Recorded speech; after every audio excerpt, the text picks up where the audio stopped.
Graças. Boa noite. Vamos louvar ao nosso Deus em espírito e em verdade, com oferecer adoração ao Senhor. Em espírito, em verdade,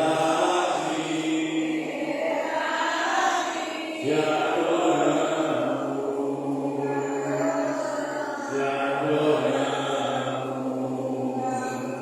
Não, está aqui em cima.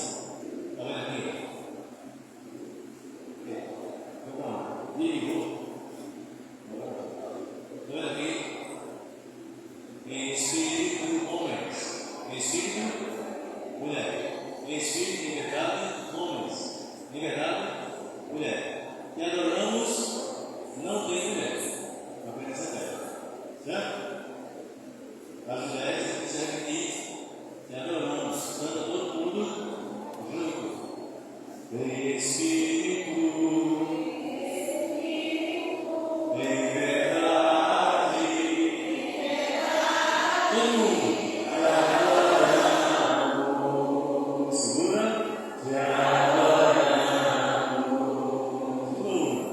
Em espírito, em verdade, te adoramos, te adoramos. Veio ser.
nós jovens sejamos faróis que brilham no escuro, todos, né, que curtam caminhos até a salvação, e abrir a quem precisa. Que Deus nos use sempre.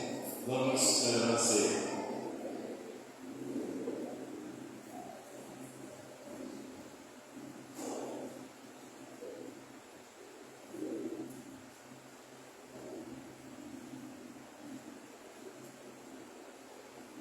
Paz de Cristo a todos. Abram suas Bíblias, por gentileza, no Evangelho de João, capítulo 6, a partir do versículo 53. Evangelho de João, capítulo 6, a partir do versículo 53.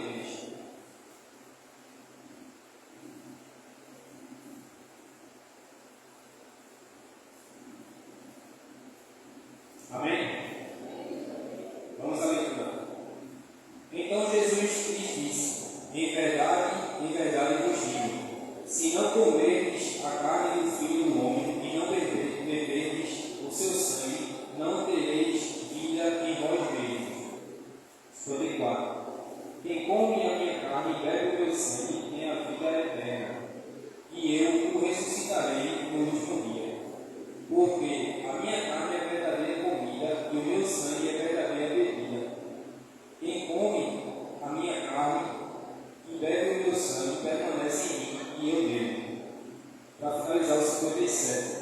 Assim como o Pai que vive me enviou e eu vivo por causa do Pai, assim quem me se alimenta também viverá por minha causa.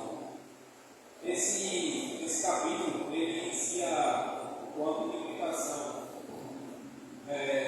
do pão e do peixe, logo após Jesus ele anda sobre as águas e mais na frente, no versículo 35, ele diz: eu sou o pão da vida. Voltando para a nossa leitura aqui, ele deixa bem claro que aqui no versículo 53, se dependemos de nós mesmos, não teremos vida, mas sim, quando passamos a servir ao Deus vivo, Ele nos dará a vida eterna.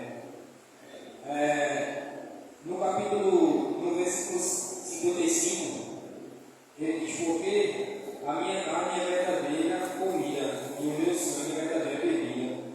Então, que possamos nos alimentar, não só do alimento físico, mas especialmente do alimento espiritual, pois Ele deixou Sua palavra para que possamos servir a Ele da melhor forma possível. Um versículo que também me chamou a atenção, podemos voltar um pouco aqui, logo após o 35, que ele fala: eu sou o pão da vida, mas também no 37 ele diz assim: todo aquele que o Pai me dá virá a mim, e de modo algum rejeitarei a quem vem a mim. Amém? Que possamos estar aos pés do Senhor, porque Ele garante a nós vida eterna e também nunca vamos ser rejeitados por Ele. Possamos orar pelo momento da ceia. Senhor Deus, amado Pai, graças te damos, Senhor, pela oportunidade de podermos estar reunidos em Teu nome, reunidos, Senhor, para agradecer e glorificar aquele que criou o mundo, aquele que deu o Seu Filho para todo aquele que nele crê, tenha vida eterna. Que o Senhor possa, nesse momento, sondar os nossos corações, trazendo paz, trazendo tranquilidade, e que esse momento seja um momento de reflexão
disposto a morrer por um vil pecador e sofrer.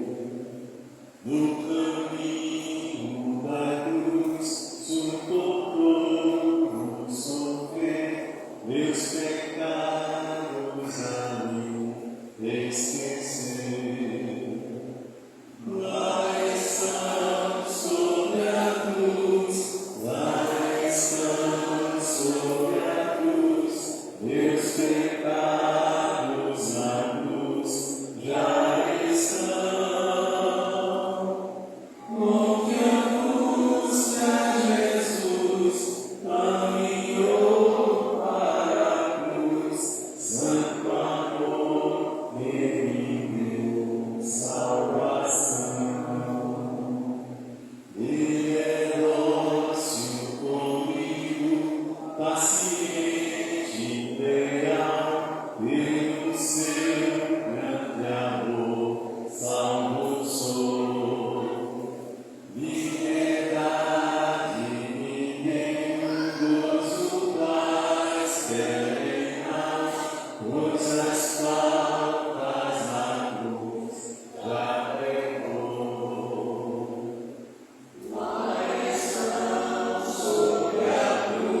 isso que nos cabe, é para isso que estamos aqui. Sempre grato.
Precisamos ser moldados na imagem de Jesus. Vamos cantar?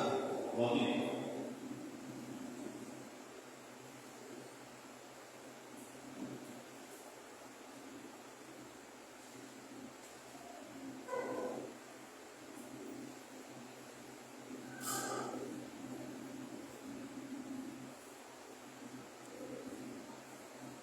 E a graça e a paz e o amor de Cristo esteja com toda a igreja. Esse é o momento da oferta. Quero dizer aos visitantes que aqui se encontram que é um compromisso dos membros da Igreja de Cristo. Mas sintam-se à vontade, caso Deus fale em seu coração, para que vocês possam contar também. Peço à igreja, por gentileza, que abram em Malaquias, capítulo 3, a partir do versículo 8. Malaquias é o último livro do Velho Testamento.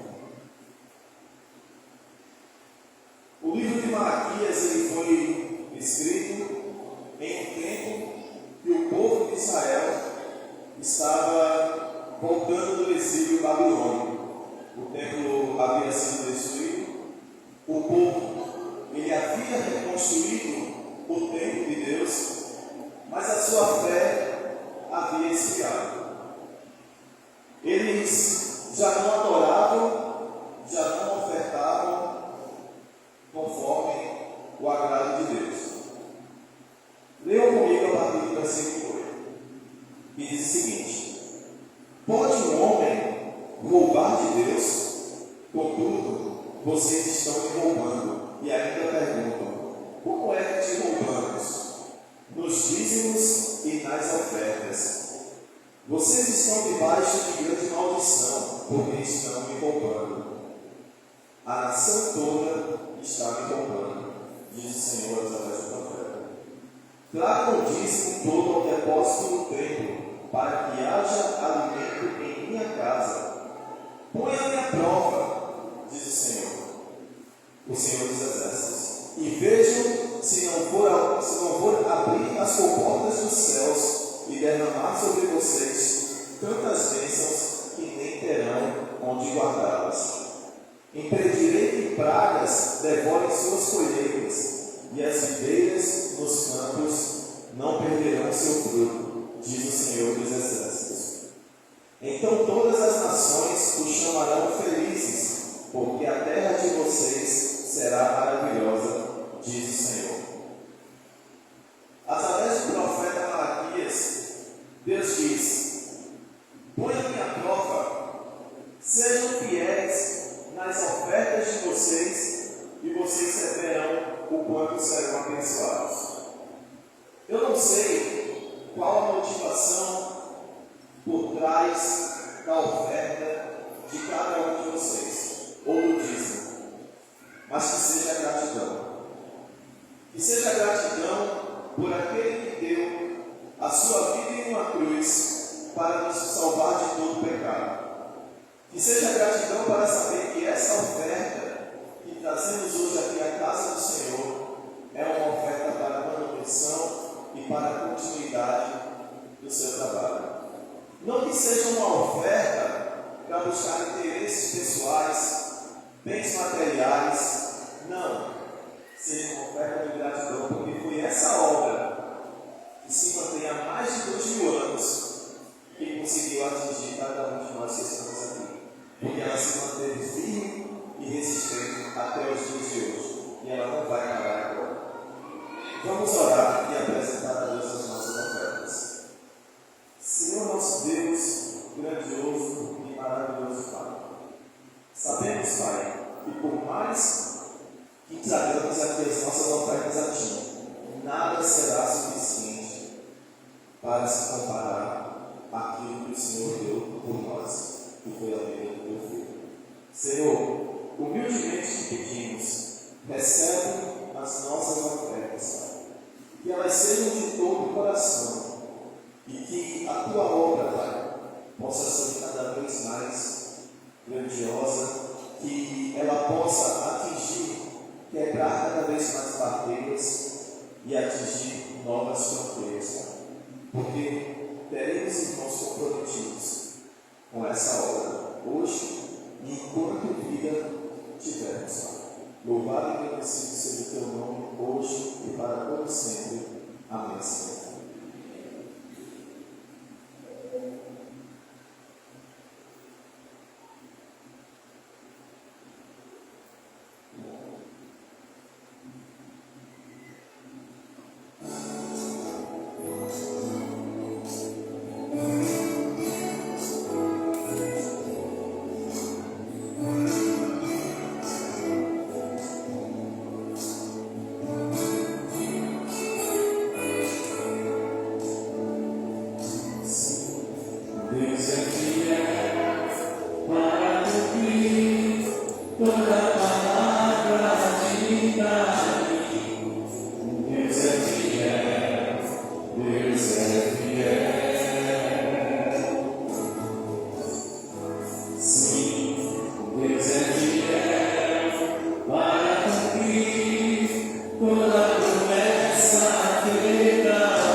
Deus é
É isso que Ele prometeu.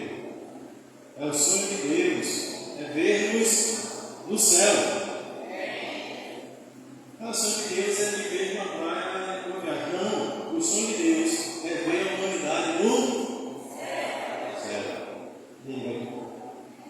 Crianças, já podem ir para o curso. Essa direita, a gente tem um curso. As crianças já podem ir para o curso.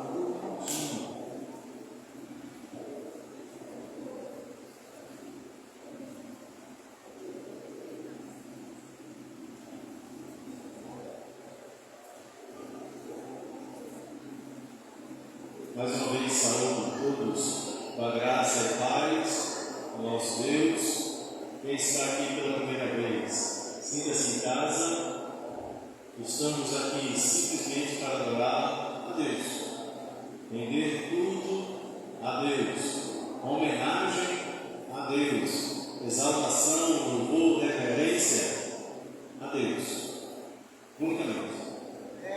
E aprendermos com Deus, sermos instruídos por Deus, guiados por Deus, moldados, transformados, incentivados, acalentados por Deus.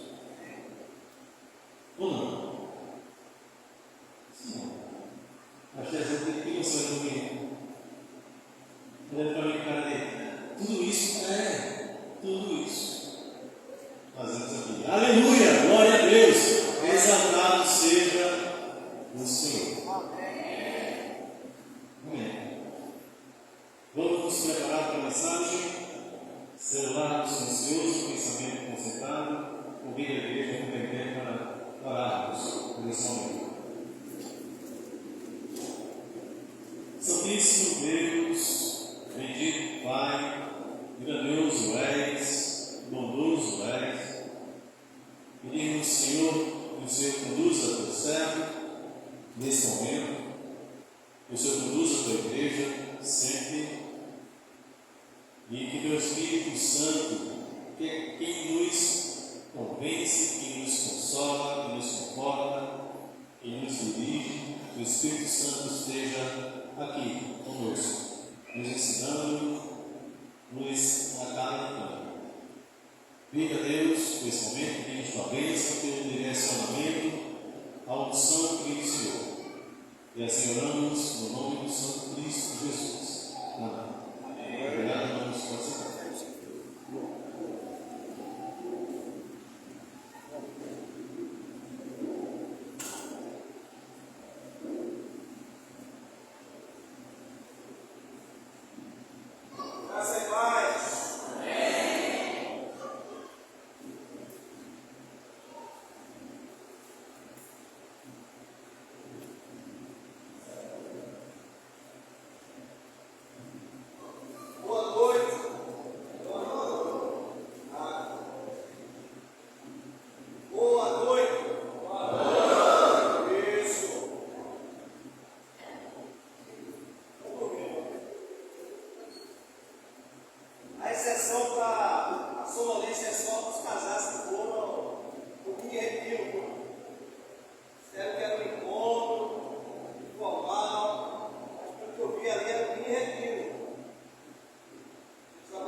encontro de Páscoa, tivemos uma palavra de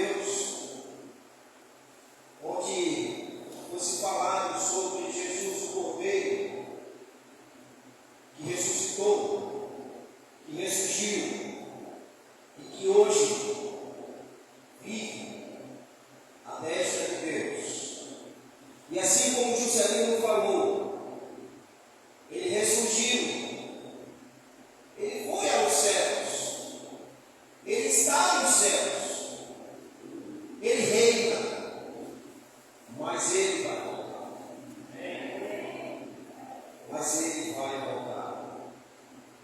É bem verdade que se não houvesse ressurreição, nada do que nós estamos fazendo teria valor. Mas a notícia dada pelos anjos de que ele ressuscitou é o que nos garante, é o selo de garantia que ele vai voltar, que os mortos em Cristo irão ressuscitar, os que tiverem vivo por ocasião da sua vinda terão seus corpos transformados e estaremos com ele na morada que ele foi preparar na casa do Pai. É isso que mantém a igreja viva, a esperança que um dia iremos estar com eles, com os nossos irmãos que já se foram, e com o nosso Senhor Jesus Cristo, porque a promessa feita por Ele é fiel. É fiel. Paulo, quando é colocado diante do sinédrio, Lucas, lá em Atos, registra que, diante de Agripa, Paulo sustenta essa verdade. Ele foi o primeiro a ressuscitar e ter seus corpos com corpo glorificado. Ele é a primícia da ressurreição, mas nós também vamos ressuscitar. Esse mesmo Paulo, ele dedica todo um capítulo na sua primeira carta aos Coríntios, capítulo 15, para nos instruir sobre a ressurreição, para mostrar que da mesma forma que Jesus ressuscitou e teve o seu corpo glorificado, nós que fazemos parte da igreja também teremos corpos glorificados. Tudo isso só foi possível porque o Cordeiro não só foi sacrificado, mas ele ressuscitou. Ele ressurgiu. Até que nós, de fato, estejamos com ele na glória. Até que esse dia da volta de Jesus aconteça. E nós não sabemos qual o dia.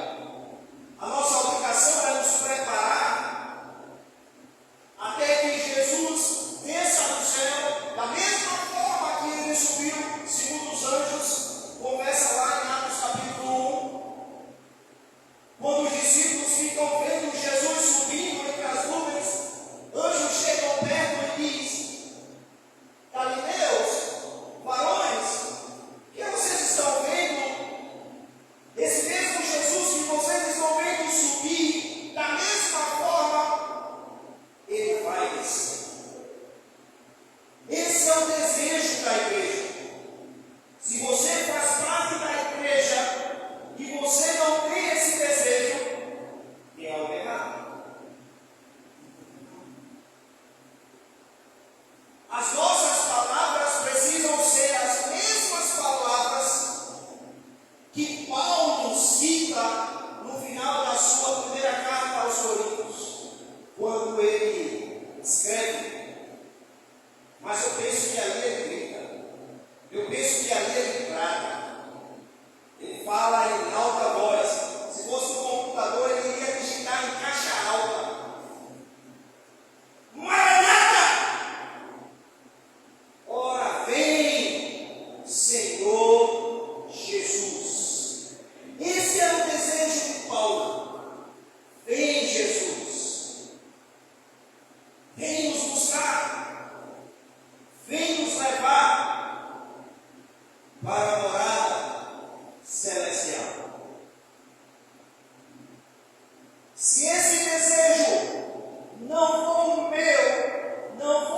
seu, se as nossas esperanças estiverem aqui, o próprio Paulo vai dizer lá em Coríntios capítulo 15, somos, versículo 19, somos os mais miseráveis dos homens. Se a tua esperança estiver nessa terra, me desculpe, a palavra é forte, mas isso é ser mais que miserável, porque a nossa esperança está e deve estar no céu. Precisamos falar mais do céu, precisamos pensar mais no céu, porque é para lá que nós iremos um dia. Deus possa fortalecer essas verdades no nosso coração. Mas até que isso aconteça, até que esse dia chegue, a igreja precisa estar ativa nesse mundo. O plano de salvação, a morte de Jesus na cruz, o sacrifício de Jesus, a ressurreição de Jesus, tem de fato implicações futuras, que é a nossa salvação, mas tem implicações atuais. Maria, o sacrifício de Cristo traz implicações atuais para a igreja. Sim, o foco final é o céu, mas enquanto isso não acontece, o que nós devemos fazer? O que nós devemos fazer? Somos chamados pelo Cordeiro vivo para, enquanto isso não acontecer, somos chamados para adorar, para anunciar. Esse é o foco da igreja. Enquanto Jesus não vem, enquanto nós não fomos levados, precisamos ter esse foco sempre. A igreja aqui na terra, ela tem esse propósito: adorar o Cordeiro, adorar o Rei e anunciar sobre Jesus. Pedro, na sua primeira carta, e é o texto que nós vamos ver, 1 de Pedro, eu coloquei no projetor, mas se você quiser abrir, fique à vontade. 1 de Pedro, capítulo 2, verso 9. Pedro ele inicia essa carta escrevendo aos irmãos da Ásia Menor e de algumas regiões, fortalecendo a fé daqueles irmãos sobre a esperança em Cristo, a salvação em Cristo, a alegria que os irmãos tinham que ter, mesmo diante das provações.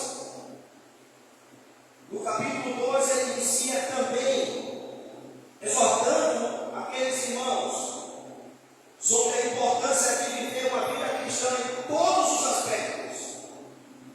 Todos os aspectos precisamos viver uma vida cristã buscando santidade. Pedro vai exortar aquela igreja a sempre olhar para Jesus, que é a pedra angular, e buscar a santidade. E no versículo 9, Pedro vai destacar duas verdades que devem direcionar a vida do cristão até a volta de Jesus Cristo.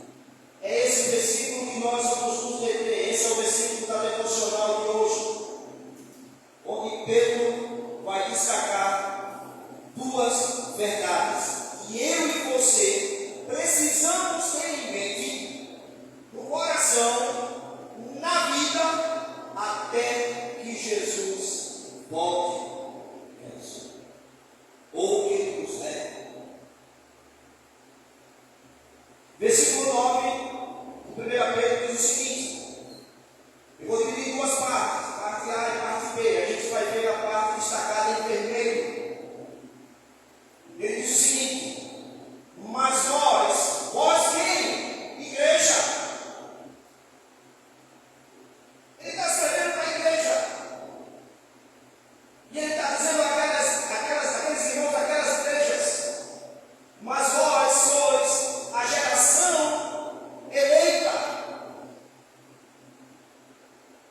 o sacerdócio real, a nação santa, o povo adquirido,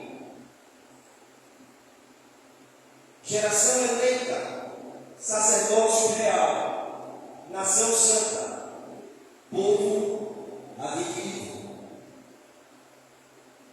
Primeira verdade que Pedro nos mostra, Juscelino, é que a partir do momento que eu estou em Cristo, eu adquiro uma nova identidade. Lembra de Paulo escrevendo lá em 2 Coríntios, capítulo 5, versículo 17: se estás em Cristo, nova criatura,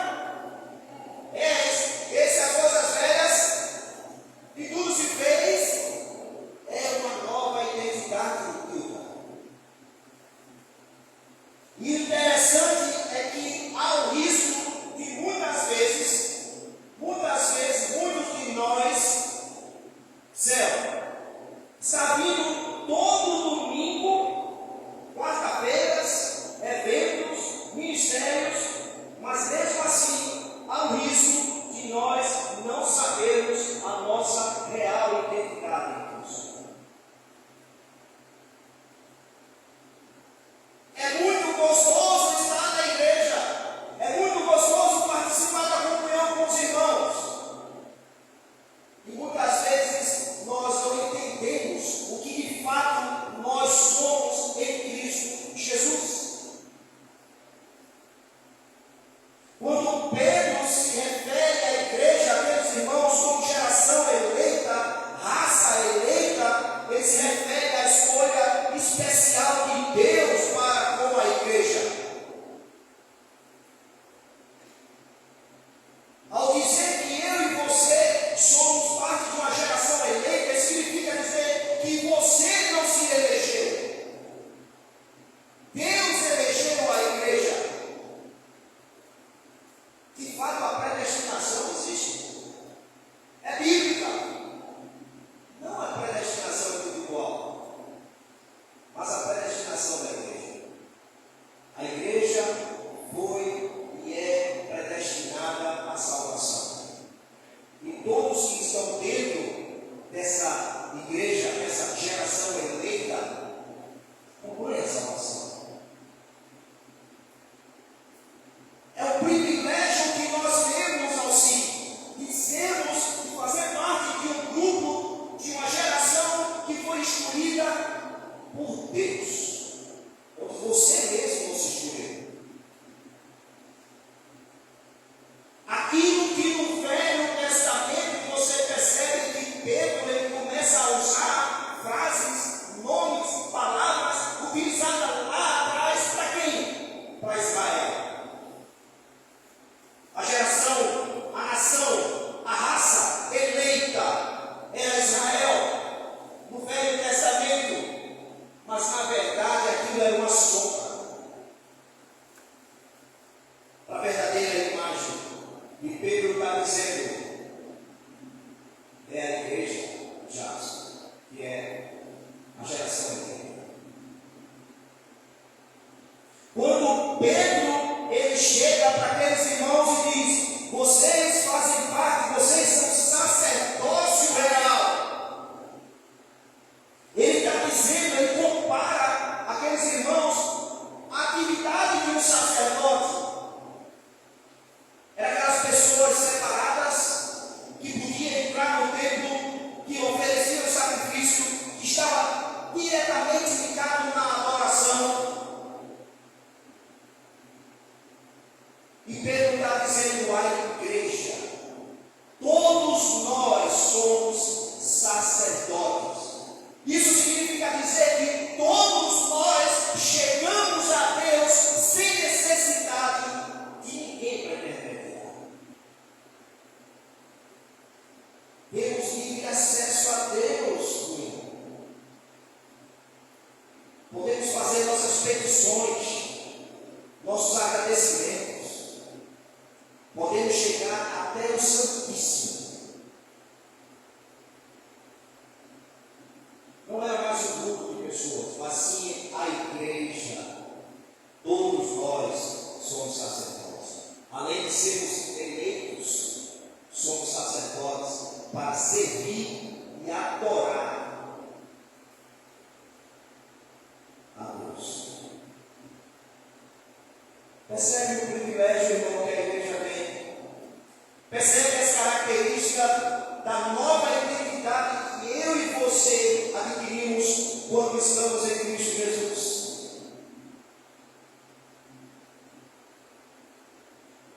E como falei no início,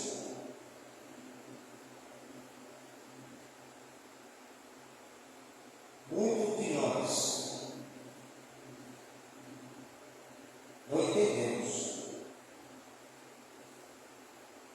a fundo esse privilégio que nós temos ao estar na igreja. Pedro, ele, além de dizer que nós somos geração eleita, sacerdócio real, Pedro vai falar que nós somos a nação santa. Os cristãos são considerados uma nação santa. Por quê? Porque nós somos separados para viver uma vida que agrada a Deus. A santidade está justamente, Edinaldo, na separação. Em Cristo Jesus, a igreja é separada como um povo santo. O próprio Pedro vai dizer no capítulo 1, versículo 15: mas como é santo aquele que vos chamou, sede vós também santos em toda a vossa maneira de viver. Porquanto está escrito: sede santos, porque eu sou santo. Em Jesus, a igreja é considerada uma nação santa.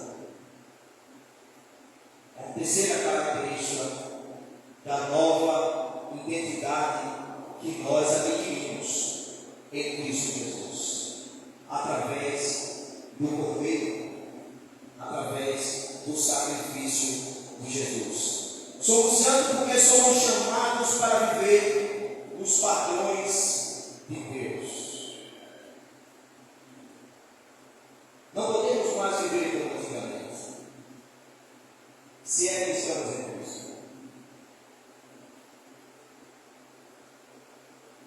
Além de sermos uma geração eleita, além de sermos sacerdócio, além de sermos uma nação santa, outra característica da nova identidade que nós temos em Cristo é que nós somos o povo adquirido.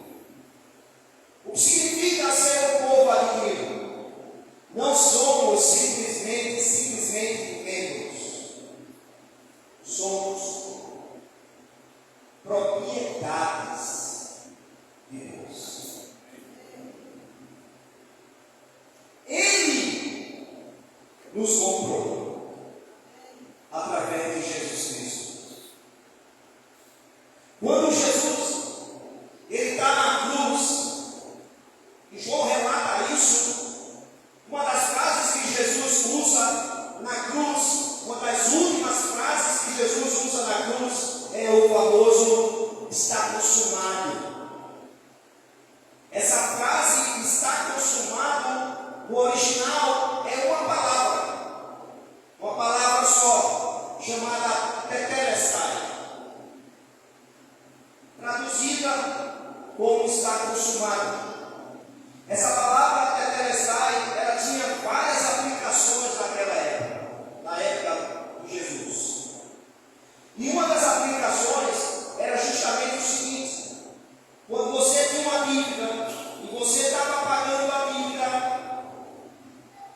e essa dívida tinha a última, que a gente chama hoje de promissória, e você ia pagar essa última promissória para quitar a dívida. Você pagava, o seu credor dava um documento de quitação, e nesse selo estava escrito Tetelestai. A mesma palavra que Jesus usa na cruz para estar consumado. E por que Jesus usou o Tetelestai?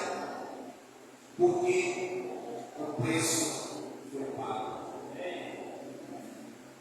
Ele pagou o preço que eu e cada um que aqui está jamais teria condição de pagar. Beleza.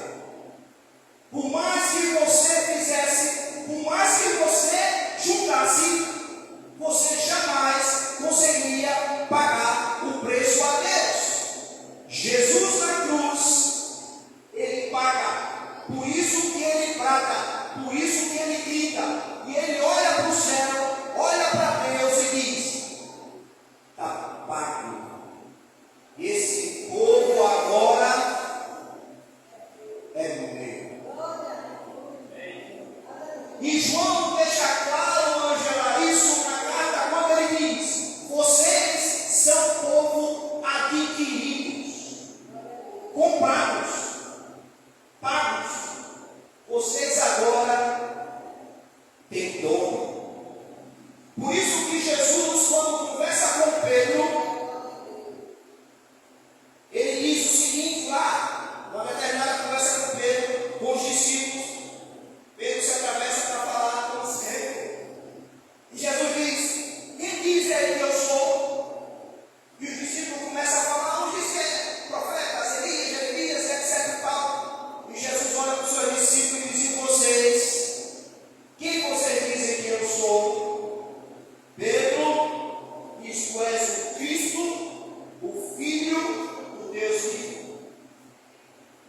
Diante daquela verdade de Pedro, é quando Jesus diz que um dia ele vai edificar a igreja dele. E por que a igreja dele? Porque ele iria comprar na cruz. E na cruz ele comprou a sua igreja. Ele comprou esse povo. E por isso nós somos seu povo adquirido. Todas essas características de uma nova identidade nos coloca sem sombra de dúvida em um lugar de adoração. Precisamos adorar Jesus. Precisamos sempre adorar o nosso Rei, o nosso Senhor, porque só Ele é digno de adoração, porque Ele nos faz uma geração eleita, porque somos sacerdote dele, porque somos santos, porque somos propriedade dele, e isso nos coloca, Jacaúna, numa posição de adoradores. João, em uma de suas revelações, ele teve lá na ilha de Patmos, explica a revelação de Jesus Cristo a João, escrito lá no livro de Apocalipse, a revelação que ele tem do livro, dos selos, e que não se achava ninguém para abrir os selos, com dignidade para fazer isso.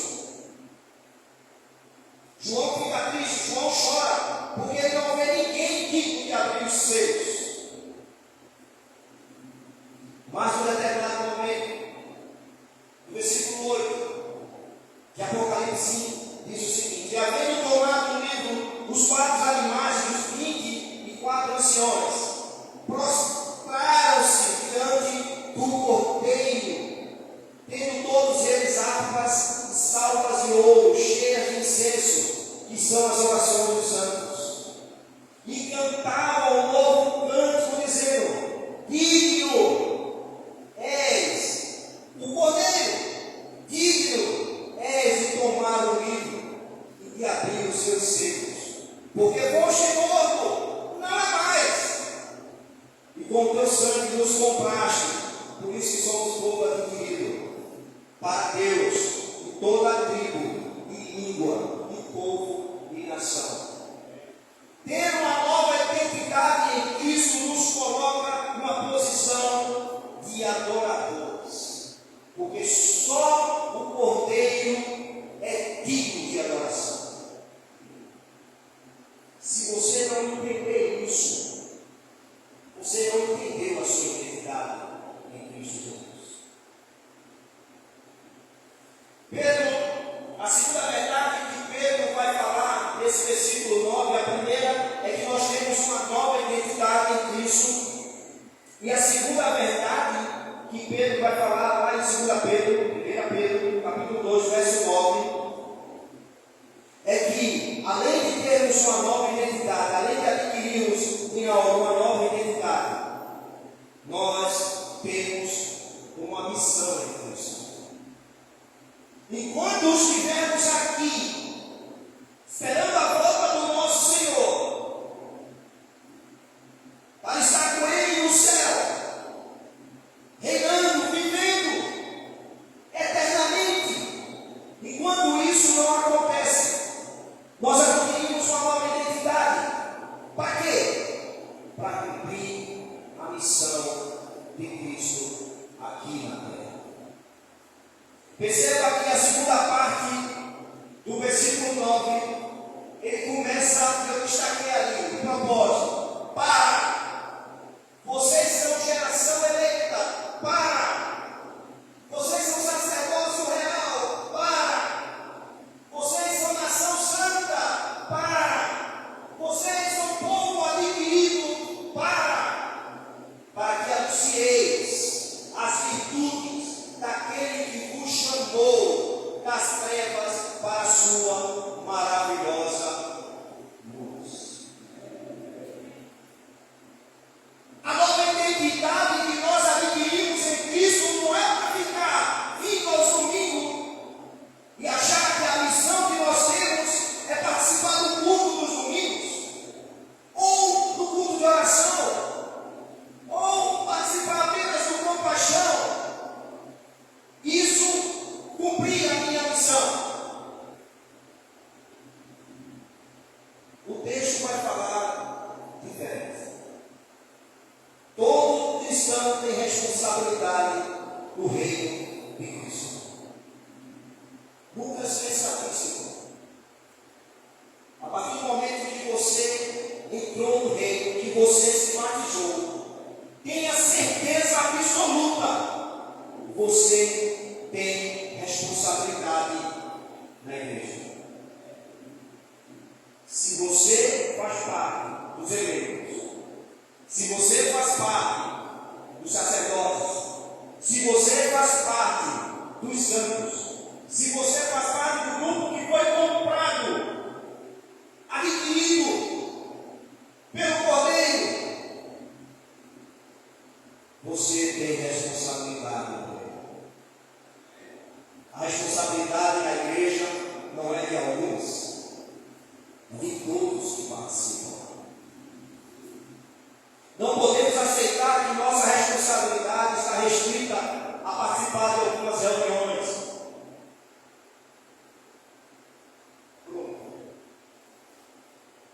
Não é essa. Não foi esse o chamado. Pedro nos ensina com esse versículo que nossa missão é anunciar. É anunciar. Você lembra da parábola do semeador, lá em Mateus 13? E ele inicia a parábola dizendo: e o semeador, nós, saiu a semear. Vai crescer? Não sei. Vai dar frutos? Eu creio que sim. Eu oro para que sim. Mas não é esse o meu papel. O meu papel enquanto semeador é sair a semear, jogar a semente. Essa é a minha missão. E o crescimento, quem vai dar é Deus. É Ele que vai dar o crescimento. Mas se você não sair para semear, aí fica difícil. Aí fica difícil. Jesus, na grande comissão, esse mesmo texto é o mesmo evento lá de Mateus 28, contado pela ótica de Marcos. Mateus conta por outra ótica. E Marcos vai dizer no versículo 15 do capítulo 16: E disse-lhes Jesus, dizendo aos discípulos: Ide por todo o mundo, pregai o evangelho a toda criatura. Essa é a nossa missão. Bem, essa é a ordenança.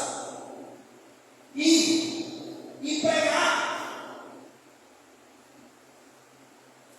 Eu adquiri toda aquela identidade nova para isso.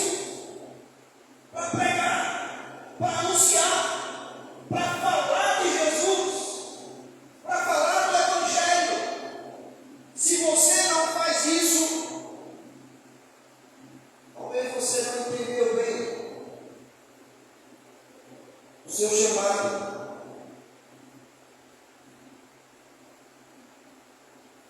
Paulo, em 1 Coríntios 9,16, Paulo vai dizer o seguinte: ai de mim se eu não pregar o Evangelho. Nesse mesmo texto, Paulo vai dizer que a ele foi imposta essa obrigação. Ai de mim se eu não pregar o Evangelho. Em Romanos, Paulo faz uma série de questionamentos retóricos. Ele diz, Romanos 10,14, Paulo diz: como, pois, eles invocarão aquele em quem não creram? Segunda pergunta: e como crerão naquele de quem não ouviram falar? Terceira pergunta: e como ouvirão falar de alguém sem que alguém o anuncie? E muitas vezes a gente, tem esse sentimento, eu queria tanto que fulano se convertesse, eu queria tanto que meu pai, eu queria tanto que minha esposa, eu queria tanto que meu filho, eu queria tanto que meus amigos, eu queria tanto, e às vezes a pergunta é: quantas vezes você vai lá anunciar o Evangelho para eles? Vocês esperam a campanha de Páscoa? A próxima é o dia do amigo. No dia do amigo eu vou convidar meu amigo. E se meu amigo me faltar? Se daqui para lá ele não mais estiver conosco. Não é a campanha do Natal da vida, eu vou dar o gás. Irmãos, temos pequenos grupos espalhados no bairro, na cidade. Temos culto todo domingo, temos culto de oração na quarta. Tem irmãos aqui preparados para ajudar para o estudo pessoal durante a semana. Oportunidades não faltam para que eu e você cumpramos o ID de Jesus, a nossa missão.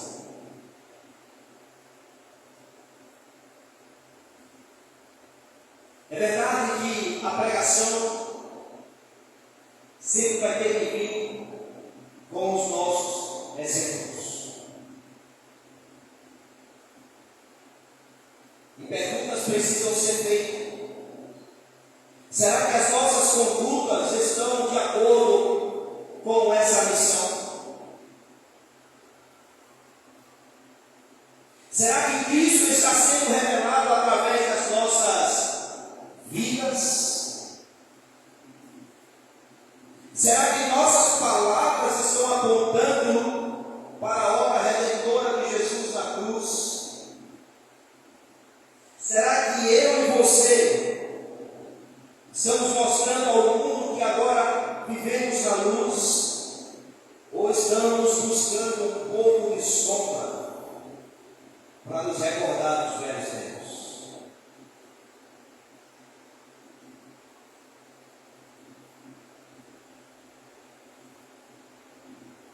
Adorar Jesus Cristo significa reconhecer e reverenciar a sua divindade, seu papel central na história da salvação.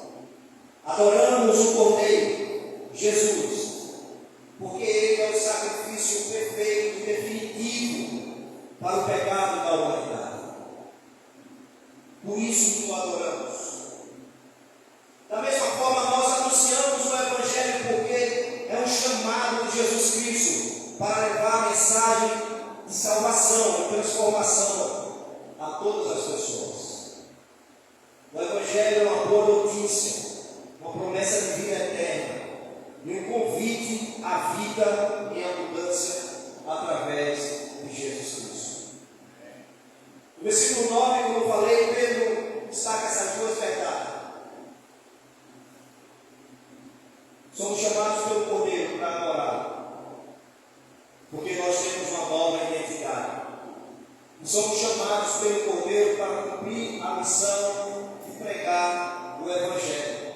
Até a volta de Cristo, Deus definiu um propósito para a sua igreja: viver uma vida de adoração e proclamação do Evangelho. Ser um adorador e pregador é o mais alto privilégio que nós podemos ter. Que Deus abençoe a igreja e que nós possamos de fato entendermos que em Cristo Jesus nós somos uma nova criatura, que em Cristo Jesus nós temos uma nova identidade, que em Cristo Jesus nós temos uma missão de pregar o Evangelho, de falar daquele que um dia nos tirou das trevas e nos colocou na luz. As nossas vidas precisam ser pregações para as pessoas que estão ao nosso redor. Que Deus nos abençoe. Amém?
seu seja sempre louvado e